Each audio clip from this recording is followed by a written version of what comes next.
जय हिंद। आज देखिए हम लोग शुरू करते हैं अपनी पहली क्लास ट्रिग्नोमेट्री की। ट्रिग्नोमेट्री की पहली क्लास में देखते हैं हम लोग क्या है कि सबसे पहले हम लोग इसे कैसे देखेंगे, शुरू से लेकर के एंड तक सब कुछ इत्मीनान से शिद्दत के साथ बड़े धीमे धीमे चलेंगे और सब कुछ को पूरी ट्रिग्नोमेट्री के साथ हम लोग ख़त्म करेंगे। तो आइएगा हम लोग शुरू करते हैं बिना किसी देरी के। तो ट्रिग्नोमेट्री दरअसल हम लोग ट्रिग्नोमेट्री पढ़ते समझिएगा, हम लोग ट्रिग्नोमेट्री पढ़ते क्यों। जैसे बहुत जगह लोगों का सवाल होता है कि भाई सर भैया हम ट्रिग्नोमेट्री क्यों पढ़ते हैं, जबकि ट्रिग्नोमेट्री का हमारी लाइफ में तो काम ही नहीं है। हम कोई कंपनी में जाते हैं, वहाँ ट्रिग्नोमेट्री का काम ही नहीं होता, फिर क्यों पढ़ाया जाता है। तो समझिए ट्रिग्नोमेट्री क्यों पढ़ाया। जैसे कि मान लीजिए कोई एक हाइट है, अब मान लिया कोई पहाड़ है। अब इस पहाड़ की अगर हम लोग हाइट को नापेंगे तो हाइट को किससे नापेंगे। अब ये तो नहीं कहोगे भैया एक फीता एक पॉइंट यहाँ लगा दो, एक पॉइंट यहाँ लगा दो। अब पहले इतना बड़ा फीता तो बन नहीं जाएगा। जो माउंट एवरेस्ट है, समझ लो माउंट एवरेस्ट की हम लोगों को ऊंचाई नापनी है, तो बताओ भैया कैसे नापोगे। इतना बड़ा पहाड़ है और इस पहाड़ को कैसे नापोगे। सोच के देखो कि हम लोग क्या करेंगे, इसे हम लोग हाइट, जो ये वाला पीक पॉइंट है, इसे हम लोग क्या कर लेंगे, हाइट मान लेंगे। हाइट मान लेंगे, ये हाइट है और एक एंगल के द्वारा यहाँ पर कोई भी एंगल बनेगा, कोई भी एंगल बनेगा। अब जो एंगल बनेगा उस एंगल को नाप लेंगे और उस एंगल को नापने के बाद में हम लोगों को हाइट पता चल जाएगी। यानी कि हम लोग कह सकते हैं कि अगर हाइट पता करनी है तो अगर किसी बड़े पहाड़ की हाइट पता करनी है तो उसे हम लोग कैसे यूज करेंगे, उसे हम लोग ट्रिग्नोमेट्री की मदद से कर सकेंगे।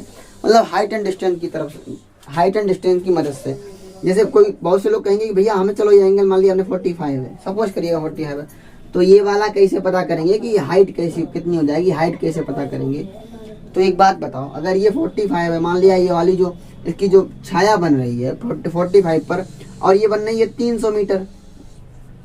जो ये वाली दूरी है, जो छाया है, यहाँ से कितनी बन रही है, यहाँ से यहाँ तक की 300 मीटर बन रही है। ये बताओ अगर ये 300 मीटर है, ये 45 एंगल है, तो ये भी कितना हो जाएगा, 300 मीटर हो जाएगा। कितना हो जाएगा, 300 मीटर हो जाएगा। नहीं समझ आया 300 कैसे आया, कोई बात नहीं, बस बने रहेगा, सब कुछ इत्मीनान समझ में आएगा। जैसे मान लीजिए 10 थीटा है, थीटा कितना दिया गया है, थीटा दिया गया 45 डिग्री। अब 45 है, यानी कि अगर हम लोग 10 45 का मान रखेंगे, 10 45 का मान और 10 45, यानी कि अगर हम थीटा यहाँ रख देंगे, 10 थीटा बराबर क्या हो जाएगा, तो हो जाएगा हाइट अपॉन बेस। और हाइट कितना है, एच तो हमको ज्ञात करनी, एच कितना है पता नहीं, और बेस तो पता है कितना हो जाएगा 300। अब 45 का मान हो जाएगा 1, 45 का मान बन बराबर क्या हो जाएगा, एच अपॉन 300 मीटर। एच उधर 300 उधर पहुंच जाएगा, एच का मान कितना आ जाएगा 300। अब देखो इतना बहुत सारा करने की जरूरत नहीं है। क्या करेंगे, अगर ये 45 दिया गया है, एक एंगल 45 दिया गया है, तो उसका जो उसकी हाइट और बेस होगा वो दोनों बराबर होंगे। अगर ये भी 300 तो ये भी 300 होगा। जैसे सपोज करिएगा एक हमने ये एंगल बनाया, एक ये बनाया है, और अगर हमने ये 45 दे रखा है और ये हमने x दे रखा है, अगर ये 45 है, ये x है, तो ये कितनी, ये वाली दूरी कितनी हो जाएगी, ये वाली दूरी कितनी हो जाएगी, ये वाली भी दूरी x हो जाएगी। ठीक है, अब हम आगे बढ़ते हैं, समझते हैं कि इन सवालों को कैसे करेंगे। बस चंद सेकंड में देखेंगे और आंसर आ जाएगा। आगे बढ़ते हैं कैसे। ये तो एक फ्रेमवर्क था, हमने एक फ्रेम तैयार किया कि सवालों को कैसे उड़ाएंगे। तो बहुत ज़्यादा सवाल आए हुए हैं रिसेंट में, उन्हें सारे सवालों को करेंगे। देखो अभी हमारे पास काफ़ी समय है और काफ़ी समय में ट्रिग्नोमेट्री को लगभग हम खत्म कर देंगे। पूरी ट्रिग्नोमेट्री खत्म हो जाएगी और उसके साथ साथ क्या होगा ना, बहुत अच्छी प्रैक्टिस हो जाएगी। जो रिसेंट में CGL में, CHSL में और CPO में क्वेश्चन आए हुए हैं, वो सारे क्वेश्चन हम यहाँ पर आप लोगों को प्रैक्टिस में करा देंगे। प्रैक्टिस हो जाएगी अच्छी वाली, तो ट्रिग्नोमेट्री का लगभग कोई भी सवाल नहीं छूटेगा। बहुत इत्मीनान और शिद्दत के साथ करेंगे। और फिर वो चाहे मैक्सिमम मिनिमम का सवाल हो, चाहे हाइट एंड डिस्टेंस का हो, चाहे ट्रिग्नोमेट्री की कोई भी क्वांटिटी हो। तो सबसे पहले हम लोग ये समझते हैं कि ट्रिग्नोमेट्री क्यों यूज की जाती है। समझ में आया, समझते हैं कि ट्रिग्नोमेट्री को मतलब क्या होता है। देखो ट्रिग्नोमेट्री से हम लोगों को ट्री से ही कुछ समझ में आया है। इसका मतलब होता है 3। 3 का मतलब क्या होता है कि 3 कोई होगा तो 3 क्या हो जाएगा, 3 एंगल। क्या मतलब कि जो ट्रिग्नोमेट्री है ये ट्राइंगल के लिए यूज होती है। किसके लिए होती है, ये ट्राइंगल के लिए यूज होती है। अब एक बात समझिएगा, ट्राइंगल के लिए यूज होती है, जैसे मान लिया जो हमारी ये क्या है, एक त्रिभुज है। अगर ये त्रिभुज है, अब देखो इस त्रिभुज को अगर ये है, ये B है और ये C है, ABC, तो देखो इसे हम लोग बोलेंगे आधार। क्या बोलेंगे, आधार। अंग्रेजी में बोलेंगे हम लोग इसे बेस। और ये हमारा क्या हो जाएगा, ये हमारा हो जाएगा लंब। लंब का मतलब क्या हो जाएगा, परपेंडिकुलर।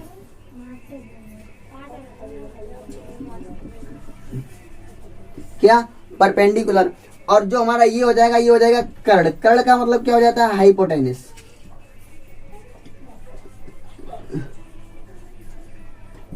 क्या हो जाएगा, हाइपोटेनस। देखो मीनिंग गलत तो देख लेना। ये कर्ण, हाइपोटेनस, लंब, परपेंडिकुलर, आधार हो जाएगा बेस। समझ पाए हैं कि अगर कोई त्रिभुज दिया गया है तो उसका ये वाली साइड क्या हो जाएगी, लंब, ये वाली आधार, ये वाली कर्ण। देखो ये तो सिर्फ एक फ्रेमवर्क है कि हम लोग ऐसे देखेंगे, लेकिन एक्चुअल में होता क्या है वो समझ लीजिएगा। तो पहले हम इसे रफ कर रहे हैं, फिर बताते हैं एक्चुअल में होता क्या है। तो ये तो इसके 3 नाम हो गए। तो होता क्या है समझिएगा। जैसे कि अगर हम तुमसे कहें कि ये वाला एक राइट एंगल ट्रायंगल है, यानी कि एक समकोण त्रिभुज है, और ये वाला कोण 90 डिग्री है, और ये थीटा है। अच्छा, अगर ये थीटा होगा ना, तो थीटा के सामने वाली जो भुजा होगी वो ऑलवेज लंब होगी। क्या हो जाएगी, ऑलवेज, हमेशा क्या हो जाएगी, लंब, यानी कि हमेशा लंब। और इसके नीचे वाली जो इसके इस वाली भुजा के ठीक सामने वाली भुजा होगी वो हो जाएगी क्या, आधार।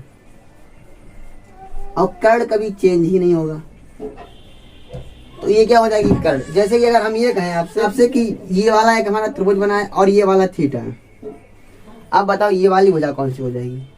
तो हमने कहा थीटा के ठीक सामने वाली भुजा कौन सी, लंब। तो थीटा ये है, इसके सामने वाली भुजा कौन सी हो जाएगी, लंब। समझ पाए हो। और इसके सामने वाली भुजा कौन सी हो जाएगी, कर्ण।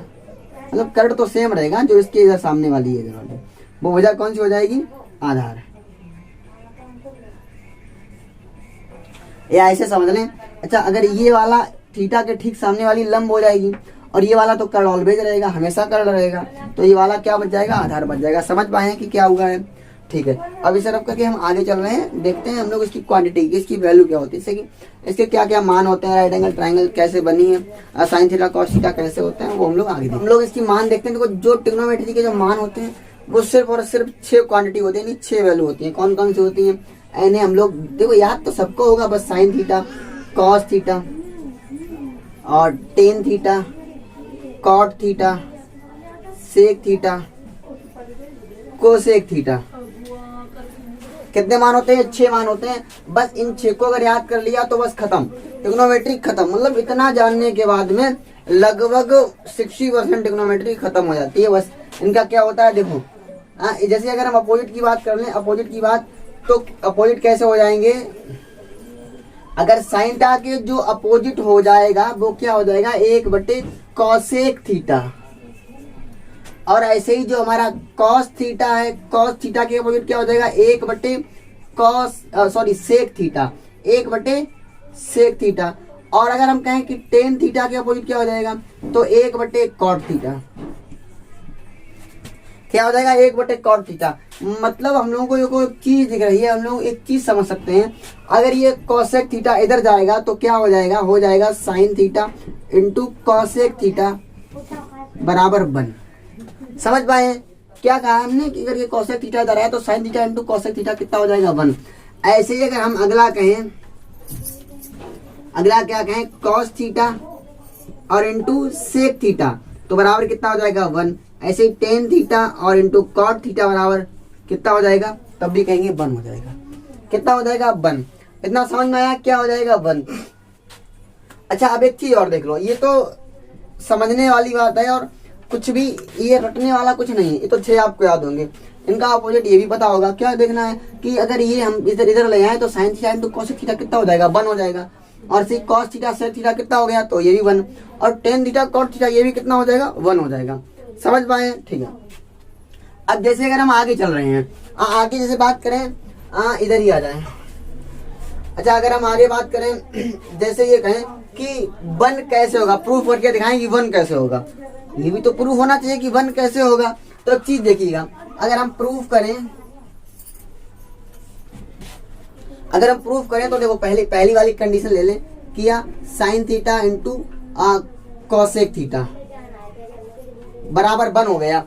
अब एक चीज देखो, साइन थीटा तो लिखा हुआ है, ठीक है, sine theta into cosec theta को क्या लिख सकते हैं, कोसेक थीटा को। देखो यहाँ से अगर हम कोसेक थीटा को लिखना चाहेंगे तो साइन ही इधर आ जाएगा, कोसेक उधर पहुंच जाएगा।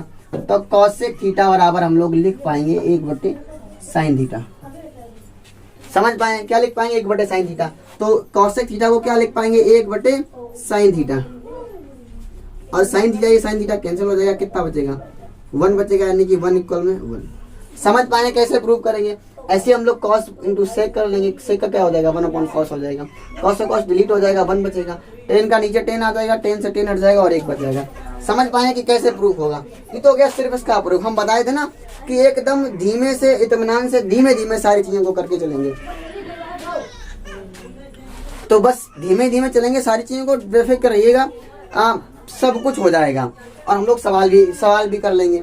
तो हम इसे रफ कर रहे हैं, पहले इसका स्क्रीनशॉट ले लें, उसके बाद हम इसे रफ कर रहे हैं। देखो कुछ चीजें लिख कर लाए हैं, इन्हें समझ लीजिएगा कि आप लोग आती होंगी, इसलिए जो चीजें जो थोड़ी जल्दी जल्दी बढ़ा दे रहे हैं। साइन थीटा बराबर क्या होता है? लंब बटे कर्ण। और कॉस थीटा बराबर क्या होता है? आधार बटे कर्ण। जैसे टेन थीटा बराबर क्या होता है? लंब बटे आधार।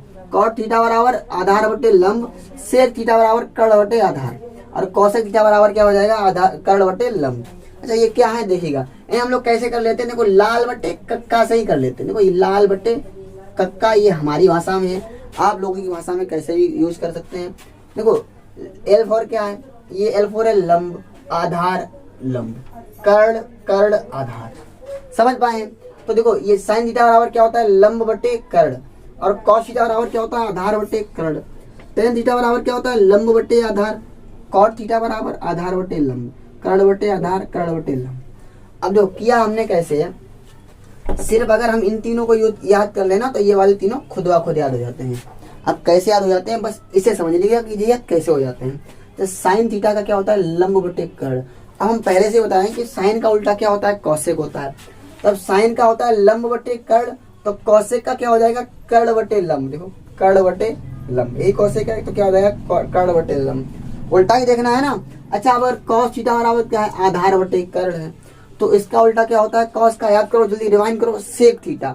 सेक थीटा का उल्टा कॉसेक का उल्टा सेक होता, सॉरी कॉस का उल्टा सेक होता है। तो सेक कॉस आधार बटे कर्ण है, तो वो सेक क्या हो जाएगा? कर्ण बटे आधार। देखो कर्ण बटे आधार। समझ पाए? टेन थीटा का होता है लंब बटे आधार, तो कॉट का क्या हो जाएगा? आधार बटे लंब, आधार बटे लंब। समझ पाए कैसे होगा? देखो ये तो लाल बटे कक्का, या फिर याद कर लो पंडित बद्री प्रसाद हर हर बोले, हर हर बोले। या ये भी याद कर सकते हैं पंडित यानी कि P अपॉन H। समझ रहे हैं इंग्लिश मीडियम वाले जो लोग हैं? P अपॉन H, और ये होगा B अपॉन H, ये होता है P अपॉन B। ये क्या हो जाएंगे? Perpendicular base, perpendicular, hypotenuse, hypotenuse base. समझ पा रहे हो? हाइपोटेनस यानी कि कर्ण हो जाएगा। सेम वही चीज है, चाहे ये याद कर लो और चाहे ये याद कर लो, दोनों में से कुछ भी याद कर लो, सब कुछ चल जाएगा। ऐसे ही तुम लोग इसे रिवर्स करके इनको यहाँ लिख लेंगे और ये हो जाएगा। समझ पाए कि कैसे याद करेंगे और क्या क्या इनका यूज है?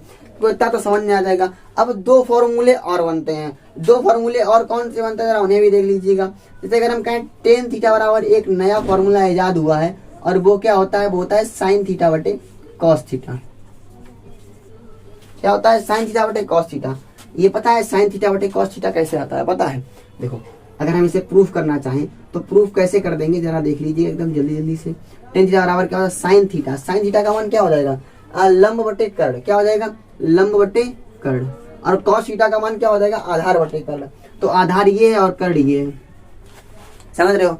अब देखो कर्ण से कर्ण डिलीट हो जाएगा, बचेगा क्या? लंब बटे आधार। और लंब बटे आधार क्या हो जाएगा? देखिएगा लंब बटे आधार क्या है? 10 है, तो टेन थीटा का मान क्या हो जाएगा? लंब बटे आधार। तो इसी वजह से हम लोग टेन थीटा को क्या लिख सकते हैं? साइन बटे कॉस। अच्छा एक तो ये हो गया। अच्छा साइन बटे कॉस ये हो गया। और दूसरा हम लोग और देख रहे हैं, जब टेन का उल्टा क्या बताया हमने? कॉट बताया था टेन का उल्टा। अच्छा टेन का उल्टा कॉट थीटा, और कॉट थीटा का टेन का उल्टा है तो ये भी उल्टा हो जाएगा। ये क्या हो जाएगा? कॉस थीटा बटे साइन थीटा।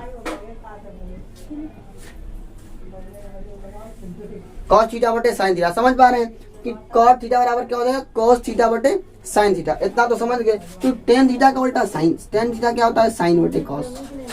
टेन का उल्टा होता है कॉट, तो कॉट का क्या हो जाएगा? कॉस बटे साइन। समझ रहे हो? क्या हो जाएगा? कॉस बटे साइन। इसे प्रूव करेंगे तो सेम वैसे आ जाएगा, आधार बटे कर्ण और लंब बटे आधार। वो कट जाएगा, बचेगा क्या? आधार बटे लंब बचेगा, सिर्फ इतना बचेगा। समझ पाए? देखो ये थोड़ा इंपॉर्टेंट हो, ये थोड़ा इम्पोर्टेंट हो जाता है और इससे हम लोग काफ़ी सवालों को सॉल्व भी कर लेंगे।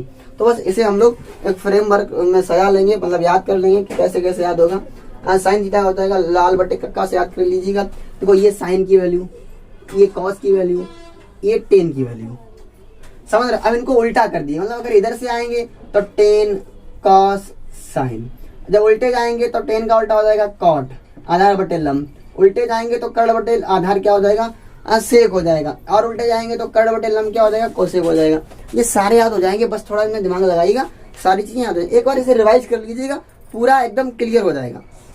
हम लोग आगे बढ़ते हैं और कुछ सवालों को इसके ऊपर लगाते हैं, कुछ सवाल कैसे लगेंगे। तो इसे रफ कर रहे हैं, इसका स्क्रीनशॉट ले लीजिएगा। टेन थीटा बराबर स्क्वायर रूट 2 माइनस का स्क्वायर रूट 2 माइनस का square root 2 minus square root 2 dot dot dot infinity time तक जाता है। मतलब हमें बताना है कि find the value of theta, यानी थीटा की वैल्यू याद करनी है कि थीटा का मान क्या हो जाएगा। देखो इस टाइप के सवालों को हम लोग कैसे करेंगे, बस समझ लीजिएगा, सवाल अपने आप हो जाएंगे। जैसे थीटा का मान ज्ञात करना है, अच्छा थीटा का मान ज्ञात करने से पहले हम इसे सॉल्व कर लेते हैं। नंबर सिस्टम में इसे भी सॉल्व किया होगा, तो जब हम इसे सॉल्व करते हैं तो क्या करते हैं कि दो के कुछ ऐसे फैक्टर करें जिनका अंतर एक आए।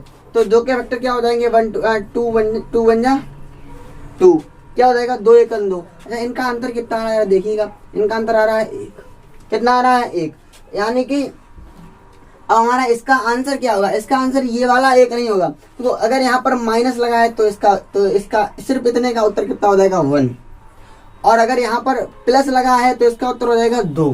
यानी कि अगर माइनस लगा है तो छोटी वाली संख्या, और अगर प्लस लगा है तो बड़ी वाली संख्या। प्लस का मतलब ही बड़ा तो बड़ी वाली संख्या, और माइनस लगा है तो छोटी वाली संख्या। तो यानी कि हम लोग एक चीज से सेटिस्फाइड है कि इतने पूरे का जो मान है ना वो कितना है 1 है, कितना है 1। तो हम लोग इसे कैसे लिख पाएंगे, इसे लिख पाएंगे कि टेन थीटा बराबर में 1। अच्छा टेन थीटा बराबर 1, और 1 10 में किसकी वैल्यू होती है, तो कहोगे 45 की होती है। तो टेन थीटा बराबर क्या हो जाएगा 10 45। अच्छा 10 से 10 हट जाएगा तो थीटा बराबर कितना आ जाएगा, थीटा आ जाएगा 45, और ये हमारा क्या हो जाएगा आंसर हो जाएगा। समझ पाए सवाल को कैसे करेंगे। देखो अब इतना करने की जरूरत नहीं थी, सवाल को देखते हो तुरंत थीटा बराबर 45 लिख सकते थे। कैसे लिख सकते थे समझिएगा, इसका मान तुम लोग तुरंत देखोगे तो कहोगे इसका उत्तर आ जाएगा 1, और 1 किसका होता है 45 का होता है। तो थीटा बराबर कितना हो जाएगा 45। समझ पाए कि डायरेक्ट कैसे करेंगे, इतना करने की जरूरत नहीं थी, हम तो करके बता रहे हैं, वरना देखते और सवाल खत्म। समझ रहे हो। हम लोग दूसरे सवाल को, सिर्फ इसी टाइप के सवाल को दूसरे सवाल को कर रहे हैं, उसे बताइएगा आप लोग कितना आंसर आएगा। इसे हम रफ कर रहे हैं, फिर देखिएगा। जैसे अगला सवाल हम लिख रहे हैं यहाँ पर, अगला सवाल है थोड़ा बड़ा भी हो सकता है क्योंकि सारे सवाल इतने आसानी से इतने आसान हो नहीं सकते हैं। जो सीजीएल के प्रीलिम्स से 2021 में तो 17 में आया था, 2017 में आया था, और सवाल क्या था, सवाल था साइन थीटा बराबर में, साइन थीटा मान इतना है। तो देखो पहले जब हम इसे सॉल्व करेंगे तो इसका मान कितना आ जाएगा, पहले इसके फैक्टर करिएगा। इसके फैक्टर कितने हो जाएंगे, इसके फैक्टर हो जाएंगे 3 दूनी 6। देखो अंतर कितना है, अंतर है 1, यानी और प्लस का निशान लगा तो इसका उत्तर कितना हो जाएगा 3 हो जाएगा। इसका पूरे का मान कितना हो जाएगा 3। यानी कि अगर हम साइन थीटा की बात करें तो साइन थीटा आएगा 3/1। कितना आएगा 3/1। अब जब कॉसेक की बात करें तो साइन का ठीक अपोजिट क्या हो जाता है, साइन का ठीक अपोजिट होता है कोसेक। तो कोसेक का जो मान आ जाएगा, कोसेक थीटा का मान जो आ जाएगा वो क्या आ जाएगा 1/3। समझ पाए, कोसेक थीटा का मान क्या आ जाएगा 1/3। अब सेक थीटा का मान पूछा गया है। अच्छा एक बात बताइएगा कि साइन थीटा बराबर क्या होता है, तुम कहोगे लंब बटे लाल बटे कक्का, लंब बटे कर्ण हो जाएगा। लंब बटे क्या होता है कर्ण, लंब 3 है कर्ण 1 है। यानी कि अगर हम आधार की बात करेंगे, किसकी बात करेंगे, आधार की, सेक थीटा बराबर क्या हो जाता है आधार बटे कर्ण। आधार बटे क्या होता है कर्ण, सेक थीटा बराबर होता है, अरे सॉरी कर्ण बटे आधार। सेक थीटा बराबर क्या होता है कर्ण बटे आधार होता है। अब अच्छा इसे कैसे करेंगे, देखो तुम्हें कर्ण पता है, लंब पता है, क्या नहीं पता है, आधार नहीं पता है। अच्छा हमने पाइथागोरस प्रमेय क्या है, पाइथागोरस प्रमेय क्या होती है कि कर्ण का स्क्वायर माइनस प्लस कर्ण का स्क्वायर बराबर लंब का स्क्वायर प्लस आधार का स्क्वायर। अब देखो हमें आधार का स्क्वायर ज्ञात करना है, तो क्या देखो कर्ण का स्क्वायर है, जो कर्ण के स्क्वायर में क्या घटा देना है भैया, लंब के स्क्वायर को घटा देना है। तो क्या निकल आएगा, आधार का स्क्वायर निकल आएगा। तो 1 का स्क्वायर 1, 3 का स्क्वायर 9, यानी कि माइनस का 8। समझ पाए कितना हो जाएगा -8 और -8 का क्या स्क्वायर रूट चढ़ जाएगा, ये हो जाएगा क्या हो जाएगा, ये आधार बराबर क्या आ जाएगा, आधार बराबर आ जाएगा स्क्वायर रूट -8 सॉरी आधार। अब देखो मान पूछा गया तो कर्ण का मान कितना होगा 1/√ऑफ -8, ये हमारा क्या हो जाएगा उत्तर हो जाएगा। समझ पाएंगे सवाल कैसे करेंगे, बस चलो देखना है और सवाल खत्म हो जाएगा। समझे हैं? अब हम लोग आगे बढ़ते हैं अगले सवाल को। देखो सवाल ये है और स्क्रीन पर भी आ रहा है कि sec थीटा - tan थीटा बराबर में p है, तो आप लोगों को बताना है कि cos थीटा का मान क्या होगा। जो सवाल स्क्रीन पर आ रहा है कि cos थीटा का मान क्या होगा, तो हम लोग उसे करेंगे कैसे करेंगे। देखो जब कभी भी इस टाइप के सवाल आए तो क्या करना है आप लोगों को, सबसे पहले क्या करना है कि तुम लोगों को बिना सोचे समझे sec थीटा प्लस का tan थीटा और बराबर में 1/p लिख लेना है। आप कहोगे भैया हम काहे लिख लें 1/p, कैसे पता है 1/p लिख लें। देखो कैसे लिखना है हम बता रहे हैं। देखो अगर हम सेक का स्क्वायर करें और tan का भी स्क्वायर करें तो 1 हो जाएगा, 1 का स्क्वायर बन ही रहेगा। और देखो ये वर्गांतर बन जाएगा, तो ये वर्गांतर क्या बनेगा, ये बन जाएगा सेक थीटा और माइनस का tan थीटा और बचेगा सेक थीटा प्लस का tan थीटा बराबर में 1। अच्छा ये पलट कर इधर आ जाएगा तो बटे में आ जाएगा, इसके बटे में, तो यहाँ क्या बचेगा सेक थीटा और प्लस का बचेगा tan थीटा, तो इधर क्या आ जाएगा 1 में ये वाली चीज आएगी सेक थीटा माइनस का tan थीटा। जब ये नीचे आएगा और इसी का मान क्या दे रखा है जरा भैया बताइए हमें देख के, क्योंकि भैया p आया है तो क्या आ जाएगा p, ये सेक थीटा प्लस 1/tan थीटा का मान क्या आया 1/p आया है। समझ पाए 1/p आया है, तो हमने वही तो लिखा है sec theta plus tan theta बराबर 1/p। अगर ये दिया है तो ये खुद ब खुद लिख लो, अगर ये दिया गया है तो ये खुद ब खुद लिख लो। अब इनसे सवाल कैसे अप्लाई होंगे वो अलग बात है, पहले इसे तो अप्लाई करना सीख लो। तो हम चाहें तो डायरेक्ट भी कर सकते हैं लेकिन cos थीटा का मान निकल जाएगा, लेकिन ऐसे नहीं, अब प्रॉपर वैसे सब कुछ क्लियर करते हुए चलेंगे। इतना समझ में आया है, इसे रफ कर रहे हैं। देखो इसे हटा रहे हैं। अच्छा अब हमें cos थीटा का मान निकालना है, बस सवाल लग गया। देखो यहाँ पर प्लस है यहाँ पर माइनस है, यानी कि अगर हम इसे हम लोग जोड़ देंगे तो ये दोनों कट जाएंगे, तो क्या आ जाएगा 2 सेक थीटा बराबर में क्या आ जाएगा p प्लस के 1/p। जब इसे देखेंगे तो ये क्या आ जाएगा p स्क्वायर प्लस का 1, तो आया है p स्क्वायर प्लस का 1/p। अगर हम सेक थीटा का मान निकालेंगे तो क्या आ जाएगा p स्क्वायर प्लस 1/2p। ये तो सिर्फ सेक थीटा का मान आया है, और सेक का उल्टा होता है भैया, हमने जस्ट अभी बताया है कॉस, तो cos थीटा क्या हो जाएगा भैया, तुम भी इसका उल्टा कर दो, तुमको किसने रोका है। तो क्या हो जाएगा 2p अपॉन में अब p स्क्वायर प्लस का 1। समझ पाए हो कैसे आया, 2p अपॉन में p स्क्वायर प्लस का 1, ये इसका क्या हो जाएगा उत्तर हो जाएगा। ये CGL 2019 का ये सवाल आया है 2019 का 4/6, समझ रहे हो, 4 तारीख 6 महीना, उसमें आया CGL 2019 में शिफ्ट नंबर 3 शिफ्ट होती है, तीसरी शिफ्ट में ये सवाल आया हुआ है। कोई बात नहीं, लाइट चली गई है, इसी के साथ हम लोग मिलेंगे आगे नेक्स्ट वीडियो में, तब तक के लिए जय हिंद।